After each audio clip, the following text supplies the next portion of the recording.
Jip, jip, ich lass mich heute Abend blicken. Ich komm gut geschmückt in den Laden geritten. Alle tanzen, die Damen sind echt entzückend. Ganzes Backblech voller Sahne. Hey, welcome to my channel, or welcome back if you're a loyal subscriber viewer. I am Carrie, the nosy housefrau, and tonight I'm doing another video on Vlogmas. It's a twofer, and I was going to talk about James Charles, but then I got interrupted with late breaking news about James Charles. So I'm still going to talk about him, but it's going to be a little longer, an impromptu addendum on the fly. So one thing I noticed when I was going over some James Charles stuff today is it's kind of easy to forget all of the stuff this kid has done. It's been like a legion of idiocy. Like, remember the Ebola tweet that got him in trouble, and then he was mad because Ariana Grande, who has a career, got off the sinking ship. That was him and his Ebola comments, and he actually tweeted, "I wish I was a chubby black woman who sang in a barbershop style a cappella group." That's called a barbershop quartet, James. Little lesson there for you. Google's our friend. Not a whole lot of black women in vaudeville, just saying.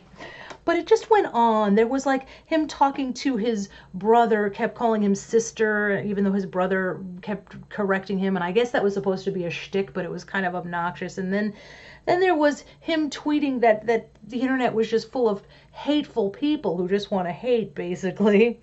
And you know, that there were hateful groups.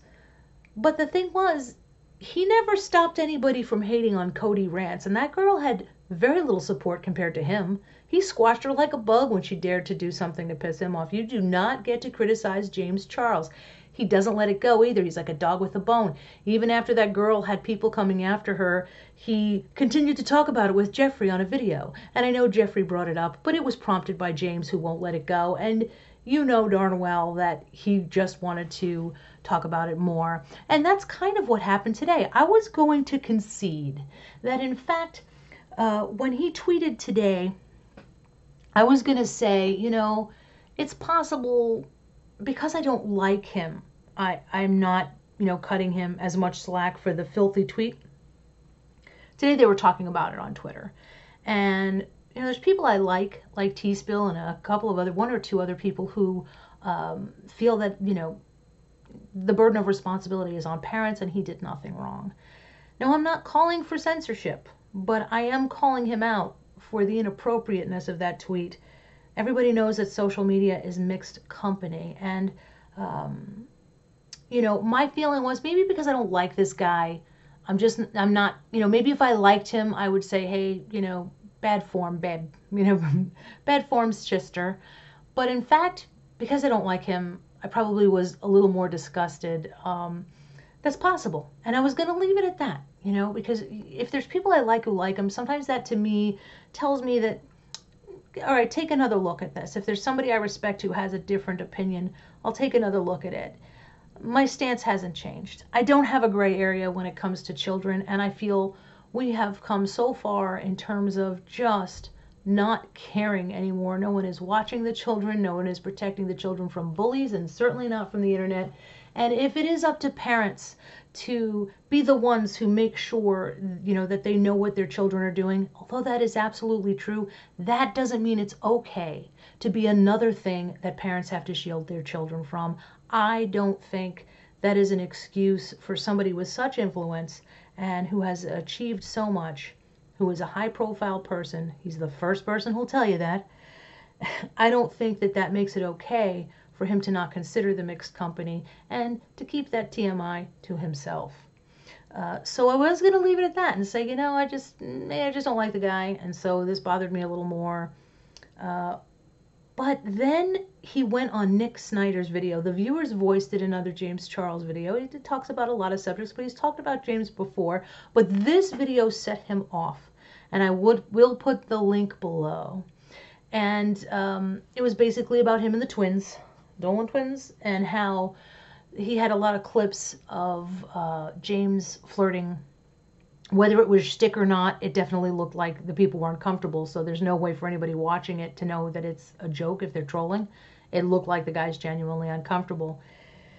And Nick was not vicious by any means, but it set James Charles off, and he commented This video is an effing mess. My friendship with the twins is nothing more than that, a friendship. Our flirting, and his rejection is literally a shtick for our videos that the fans enjoy, and because I used to have a crush on Grayson 3 years ago. Videos like this, assuming what goes on behind the scenes, especially to a large platform, are incredibly toxic. Even if you're not implying anything, the comments below this video have started a disgusting conversation with very serious allegations. Now that cracked me up because I knew he was handing me that one on a platter. James Charles accusing someone else of starting a disgusting conversation when he wanted to suck a demonetization for Christmas. But I like that he says videos like this assuming what goes on behind the scenes. Nick didn't assume anything. He's talking about what you put right out there, not what goes on behind the scenes. He didn't say, you know, I think when the camera stopped rolling, this happened. Even if he had, that would still be his opinion. But he's not assuming a thing. He's talking about exactly what you put out there. And if you put it out there to troll, nobody has any reason to believe that, and that's on you. That guy looked uncomfortable. So, you're one to talk when you just fueled all of the people picking up pitchforks and torches and going after Cody Rants.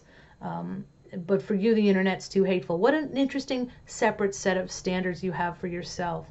And Nick, of course, replied, "You're right, I wasn't implying anything. I can't control what people comment under this video, or any for that matter, just as you can't." That's a beautiful response, because that was James's stance when all of the people were piling on Cody Rants and, well, I can't control people. Like acting like he didn't release the hounds, friggin' liar. And below that, he even says, "The viewer's voice, no, you can't. But you know exactly what these types of videos and conversations start. And you also have the ability to delete comments on your channel with toxic comments." Well, what exactly is he saying he's starting? I mean, the guy's giving his opinion. Well, I guess only James is supposed to be out there. Only James can talk and give his opinion, and everybody is just supposed to worship him and buy his chalky makeup or whatever the hell he's selling. And everybody's supposed to worship him. Today he was mad because some girl was going through the makeup and destroying it, and he was like, "Oh, there's people who can't afford that, or have gotten burned with knockoffs, and you're just destroying it," like she was destroying the Holy Grail. Who cares? What do you care? And some people even said it's not your business how they spend their money. Dustin Daly had some good tweets too. You know, he's just really hypersensitive, and this does nothing for his reputation to make an issue of somebody's opinion. Like, nobody is allowed to criticize him. Nobody is allowed to make any comment on him whatsoever, unless it's the pure worship of him and his hard work that he put into his videos. And then he didn't let it go, because he never lets it go. And he put out another tweet saying, I think it was a subtweet about Nick, by the way. It says, "I wish people would stop overanalyzing popular influencer friendships on social media. Just enjoy it for what it is. Some of the rumors are beyond crazy. It's toxic, frustrating, and it can really start to affect us in private." How is this affecting you? You know, you're a little thin-skinned if that's affecting you. If I had your salary, I wouldn't even be wasting my time looking up who doesn't like me or who dares to criticize me on the internet. Just say thank you. They're talking about you. And what is this over-analyzing popular influencer friendships? Yeah, because that's something all of us do all the time. I get together with my friends, and all we do is talk about the friendships of popular influencers. And how is it affecting you? I'd really like to know how it affects you. And talking about rumors. If it's a rumor, then who cares? And just enjoy it for what it is. Maybe I don't want to enjoy it. Maybe I don't care. How about that? Who should be enjoying you? Everybody's supposed to enjoy your friendship with other people. Why? Oh, I just so enjoy your friendship with the Kardashian. It's just keeping my fairy lights on that you have this friendship going. It's just so enjoyable to me. You know what I did enjoy, though? The comments.